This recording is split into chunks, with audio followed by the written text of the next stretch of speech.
Hi, and welcome to this episode of Ask the Experts, where Rhino's damage prevention consultants answer your most burning questions. So today's question was, how do I install locate flags into frozen ground? Well, it's a good question, one that I might be qualified to answer, but why not bring in an expert? So today I have Bob Bishop from Flag Shooter here to talk about getting flags into frozen ground.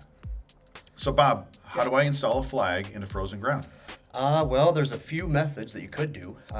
You could use a screwdriver and a hammer and punch a hole into the ground, make a pilot hole, and then bend over and put the flag in the ground. Or you could grab a cordless drill with a really long drill bit, drill a hole in the ground, and then put the flag in the ground. Have you seen guys do that? Yeah, it's a real thing. Or option number 3 is you could use Flag Shooter.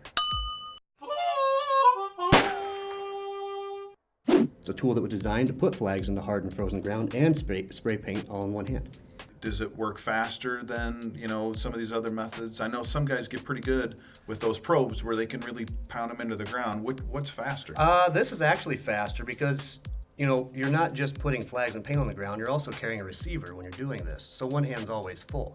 And having the painting and flagging combined into one tool, it keeps both of your hands optimized. So it increases your efficiency by about 30% in the act of locating. So you're not setting anything down, picking it back up. Probably less bending down too, I suppose. Absolutely, yep. Right, yep. Okay. Have you ever done any kind of time study in frozen ground or really rock hard soil? Yeah, absolutely. So the 30% number that I said earlier, that was for ideal locating conditions. When you get into frozen ground or really hard drought-stricken ground, you get up closer to 80% efficiency gains. 80%. So if I grab this from you and I pull the trigger, is this going to shoot it? I mean, is this No, it's hazardous? Is this dangerous in any No, way? it's not. It operates like a pass-load nail gun.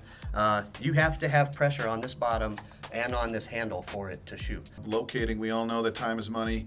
One of the hardest things to do, whether you are a contract locator or a facility owner, very important to do a great job.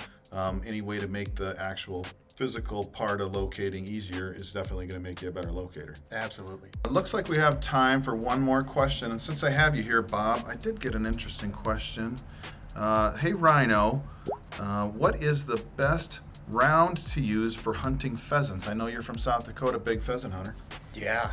So me personally, and most people I know, we lean towards 5-shot. Okay. Yeah, Like it's the bullet or? yeah. No, we use 5-shot because it usually takes us 5 shots to get the bird down. Oh, got it. Okay. Hey, thanks for joining us on this episode of Ask the Expert.